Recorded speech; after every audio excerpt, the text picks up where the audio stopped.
first, heard of this whole topic, space as an ocean, and just looking at all of the different information, the evidence of what's being said in this research, it's, I was like, it's crazy. It's not, no way this stuff could be what they're saying it is. But after some time of research, begin to dig into the whole subject and pick it apart. And not pick it apart as far as in a bad way, but just really add to what's being said. And, it connected many dots in my own research, which is what I always tell you guys, if you're getting this information, if you're doing research, dots will connect automatically. When you start to see certain things, dots will connect for you guys. So for me, it's looking at this information and saying to myself, I don't know, it could possibly be something. But when it basically clicked for me is scrolling through the TV, looking for SportsCenter, and seeing on the, the guide that Stargate was on. So the beginning of Stargate is cool. After the beginning, it really goes downhill from there. But when you look at the beginning, when he's getting into all the information and adding everything up, that is real cool to watch, and it makes sense. Started to watch it, and remember, they find the Stargate in Egypt, and he's going through the symbols, and he basically see the hieroglyphic symbols, which he knew, but it was symbols that he didn't understand. They couldn't figure them out. And then eventually he figures them out, and he realizes that these are not hieroglyphs. These are actually star constellations that's on the device. So when they plug in the constellations, that they come up with a seven sequence, 7 depictions or what have you, to get the Stargate to open. Now, remember when he opens, get all 7 into the device and they open it, remember the Stargate, when it first opens, there's a big poof of water that comes out the Stargate. And that's when it hit me. And I was like, so much stuff just came rushing to my head, except for the physics of it all, which is the tough part. We won't get into that. But the water came rushing through the Stargate. And I was like, wow, it's crazy. It's right here in front of our faces the whole time. And we're overlooking it for obvious reasons. So you had that happen. And I just began to remember, the ancient Egyptians and looking at all the depictions of the waters of noon. Talked about this when they give us the creation story of the ancient Egyptians. It's the waters of noon. And they're telling us that everything came out of the primordial waters of Nu. And it's just something that we just didn't think about. So the primordial waters of Nu, how they were depicting it was space is like a liquid. But when you first get into it, as I told you guys, they were basically saying that it was like the oceans, because the ocean is the dark abyss. Space is supposed to be the dark abyss. Connecting the two was tough. Not perfect. I don't get everything right. But this one I just simply overlooked. And it's right in front of our face. But what they have shown us, many depictions, is them traveling through space on the solar bark or the solar boat. And it makes sense. And it's like, well, wait a minute. Why would they depict space as them traveling and having to use a boat? Right? So it's like, wait a minute. I've seen this in a depiction before.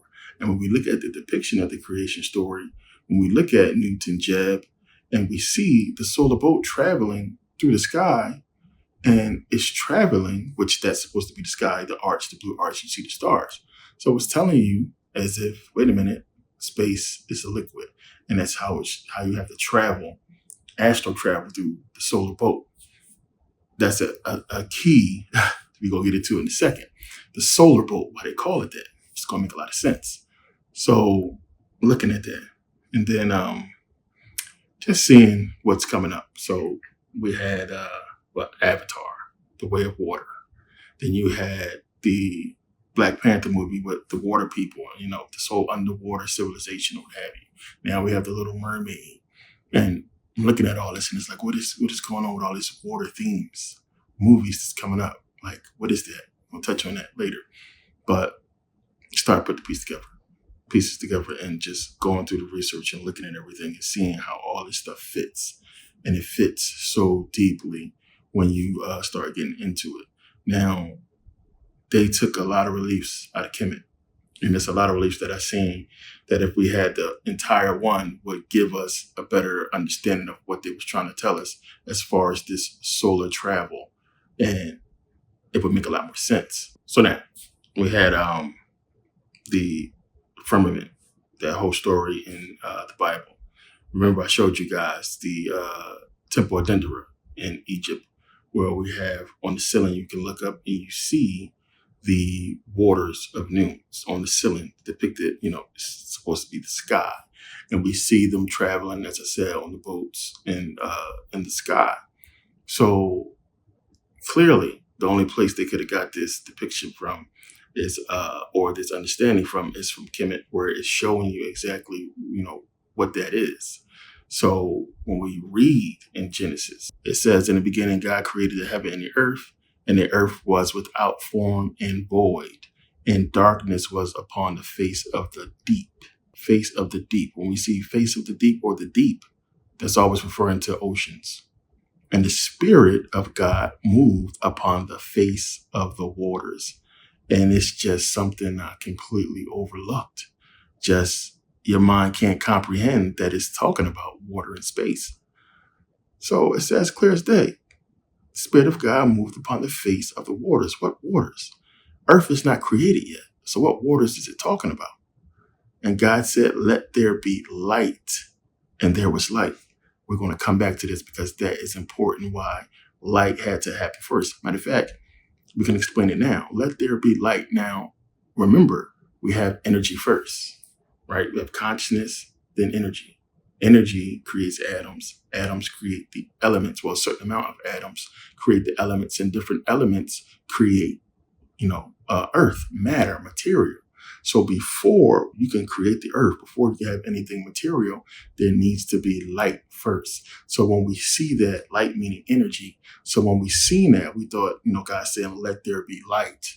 And it's like, well, how can there be light before the sun is created?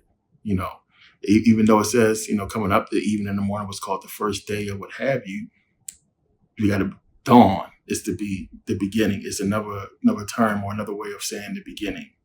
Night, the beginning, the end. Evening and the morning was the first day.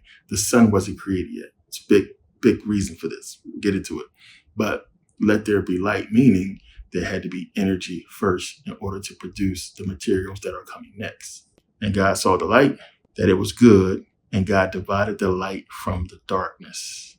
Now remember, you go back to Genesis 2 and it's saying, and darkness was upon the face of the deep. Darkness, what it's talking about. It says the Spirit of God moved upon the water. That darkness is the water, space. It divided, separated the energy from space. What is basically what it's saying, taking it from outer space. And God called the light day, and the darkness he called night. I think that was just put there to confuse anyway. And the evening and the morning were the first day. And God said, let there be a firmament in the midst of the waters, and let it divide the waters from the waters. And God made the firmament and divided the waters which were under the firmament from the waters which were above the firmament. And it was so. And God called the firmament heaven. Again, and God called the firmament heaven. And the evening and the morning were the second day. And God said, let the waters under the heaven be gathered together unto one place, and let the dry land appear. And it was so. And God called the dry land earth, and gathered together the waters, called he seas, and God saw that it was good. So we've seen the depictions plenty of times in this whole firmament, which they say is a dome, dome that we can't see, this invisible dome. But the Bible says it's calling it heaven, which we just interpret heaven as being the sky or what have you. Now, many depictions that we see of this dome, which is why a lot of people believe in the flat earth theory, that the earth is flat and it's domed. We've seen many type of insinuations on this, the Simpsons movie with the dome. We've seen the whole TV show about the dome. It's been a lot of videos out there showing that, this place is a dome, with the Hunger Games, the false sky and everything like that. They're giving you a lot of hints as to what's going on. The problem with the whole thing is just space itself, as it's been shown to us. What is that? We look out at night and we clearly see space, but we're not realizing that we're looking at something that is as far as the eye can see, and what's up there, we don't understand what's past that. So at night we see darkness, we see stars, but we got to understand that this stuff is inside of this firmament. So that would mean that the sun, the moon will be inside and not, whatever million miles away that's, outside of this whole firmament. And this firmament, which we just don't know what it is, or the composition of it, or the physics of it, or even if the sun and the moon could be outside and somehow penetrates or somehow comes through, which it's deep, because we got to understand how light works. But that's something we get into in a second. This is a lot. But you look at the depictions and you'll see that the sun and moon is inside of the firmament. And so that would mean the way it's described in the Bible and the way they show us the depictions in Egypt is outside of that is water. So that's like, I don't understand it. It don't make sense, but that's what it's giving us, and so much to back it up now when you start to look. So it says here, space is an ocean. Space is an ocean, and I'm not speaking metaphorically. Ocean defines both the entire body of salt water that covers approximately 72% of the Earth's surface and any great expanse. Early civilizations believed that the oceans and the stars above were linked inexorably. In the age of exploration, the ocean represented the ultimate unknown, whose guideposts were the heavens. Earlier in this century, science fiction writers, or prophets of the medium, referred to the cosmos as ocean space, whose conquest would inevitably be done by space ships. What travels on water? Ships. Gene Roddenberry, creator of the television series Star Trek, was right on the money when he made the Starship Enterprise a naval vessel. I was in the Navy 6 years. It's called the USS Enterprise, which there isn't actually a USS Enterprise, real aircraft carrier and naval ship. And ships are called the USS. He did that understanding what's going on, understanding what space is. It's just something we overlooked. And it's something that the Egyptians were showing us about boats being in space, which is a metaphor, obviously. For Americans about to enter the next millennium, the coming age of space will be an era of exploitation as well as exploration, and the nation requires a philosophical approach to the use, exploration, and, if need be, defense of space that is best suited for the ocean-like cosmic environment. That philosophy is inherently naval in tone and tradition. So we look at the many hints that they give us. And, one of the hints that, like I said, every movie started rushing back. And if you remember Pirates of the Caribbean, remember they're showing you them on the ship. And it's the movie Pirates of the Caribbean at World's End. And, everybody thought, water would just fall off the earth. The earth was flat and get to the edge, you fall off. But remember, they're showing you the ship and they're showing you the stars in the background space. It's giving you that hint. And then they eventually fall off and go into the ocean. It's another scene where they're running back and forth across the boat to try to flip the boat upside down, giving you another, hint of what this could possibly be. The sun sets and then, the waters recede upside down and they're right side up. And it's a lot with that, the symbolism with the sun, which I'll get into in a second. So now we've seen the video. Many of you have seen the video of Bill Nye talking about Earth is a closed system. What does that mean? We're going to get into that. Take a look at this video and then this exploration of Earth as a closed system. So what is it saying? What does that mean, basically? So understand, one, if it's a closed system, no material can get through it. That's what it's trying to break down. So what is being said, and it's kind of confusing, is outside of this, where the so-called space station is, zero gravity. So the whole explanation of gravity is, well, for space is it's zero gravity, and that's how the planets are able to float, because in zero gravity, things float. They go up in the space station, they're supposed to be floating around in there. So now I'm saying Earth as this closed system. Energy can't be created or destroyed, only transferred from one form to another. That's a big hint right there. And to get matter through there, there's only one form it can be. And that's what it's trying to tell you. It has to take on an energetic form. So you will have to break down the material into energetic or light form in order for it to travel through the firmament. That's what it's saying. So you think about it, and liquid is a conductor, right? It's the best way to, if you want to send electricity to another place, water would be the best way to do it, because it will basically amplify the speed and the rate at which the energy, the electricity can travel. So it would make more sense that if out there is water, then the way you would want to travel would be energy or light, because it would travel much faster. And that gives you the whole hint when you look at Stargate. Remember, when it goes through the Stargate, turns into light. So the physical matter turns into light, and then it travels. Same thing with Star Trek. Remember, Gene Roddenberry gave us the hint when he said USS Enterprise is a ship, but the best way to travel would be in light form. Remember, Star Trek, you guys all seen it. They get on the pad and he says, energize. What happens? They energize. They turn from solid matter into light, and then they travel to a different part in space. The ship as well. When the ship hits light speed, traveling, warp speed, traveling through space, the Enterprise, we've seen this a lot. Well, even Star Wars, even when they travel, it's light speed, quick, because it's giving you that hint that in order to travel, you would need to be in light speed, which would make more sense anyway, because it would be faster if you're in a big, giant, slow ship that can't travel at the speed of light. And if, the universe is infinite, it would take you forever to get, to planet to planet. And in my earlier videos, we talked about the ancient Egyptians talking about being able to travel, astral travel, leave the body and travel through the star system, travel to Andromeda, travel to Orion, or what have you. And that's how they talked about being able to travel. It's the astral travel, to leave the body in that energetic form, because that was the only way. The depictions of them on the boat is what they're giving us. But how to, transmutate the physical form to energetic, the only way we know how to do it is to die. It's the only way you can leave. So it's fitting that, they saying that you travel deep enough that you're in space.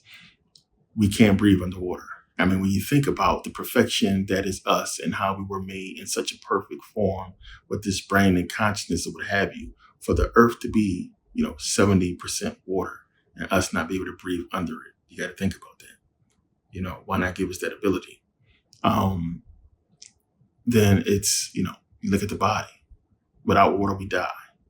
The talked about this before, the 5 humors that the body is made up of, or that keeps the body running, phlegm, yellow phlegm, and black bile, or what have you. It's liquids, our blood liquids, the things that keep us going and our body flowing, all liquid form. We got to look at that. Sperm, a liquid.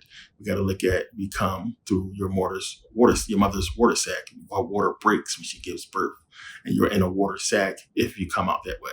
But that's what bursts first from water, when you're being born. So it's a lot to look at when we look at this water example of the universe and everything that they've been trying to tell us and what's in front of our face, of how water is the most important thing that's going on right now. I showed you guys the videos before of how, you had the experiment with water and how it absorbs energy. You say something negative, it comes out in a ugly shape. You say something positive, it comes out in a beautiful shape.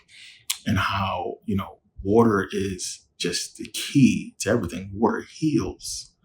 And it's something we took for granted, and we don't understand how much they're polluting it. They're polluting the rainwater. They're polluting the water that we drink because they understand the key of water and how big water is to the survival of us and our energy.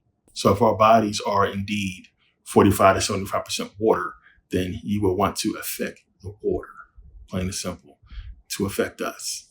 And again, it's one of the things you got to look at and just see, like, how water is important to us as humans, and how it would make more sense that, it's everything. It's a lot of videos out there surfacing about, how much we rely on water, how much water does, but we never really put it into perspective. So what does this say about all of the so-called UFO sightings and everything that we've been seeing over the years? Is that it's those UFOs coming from the ocean because there's something else down there? We got to look at all the movies where we've seen, UFOs underwater. And just, it's a lot to really take in and think about when you think about that.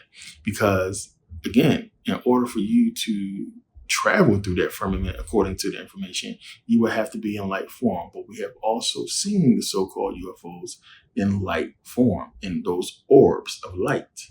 To me, that would make more sense as being the UFOs versus any ships that's coming, that we see in the sky, what have you. If that's the case, then that would be ships that's already on this planet and not coming from out there. That would make more sense looking at all this information. But we've seen these energetic beings. We've seen in the movies them describing aliens as Nephilim. I talked about this in one of the videos where it's a movie, I forget what it's called, but keep forgetting Junior. Here it is. And she's saying that they are Nephilim, these so-called aliens, and they could be here. But according to the information, in order to travel, you would have to be in light form to get through that firmament. Is that something that can change? We don't know. So I was talking about Earth as this closed system, closed to material. Only thing that can get through is energy.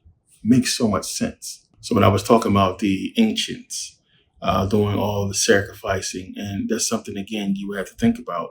And something that kind of stood out to me, because you would think it would be a way if they were in communication and able to talk to and see these aliens coming down, because it talked about all these ancient civilizations speaking of aliens coming down, beings coming down. And remember, when they stopped coming, they disappeared or what have you. They was having the sacrifices to get people to, see them or get a message to them and get them to come back. And as I said, the only way you can get to them is in the spiritual form. And they knew that. So that's why they was killing people and having the sacrifices, because they knew the only way to get to them was in the energetic form.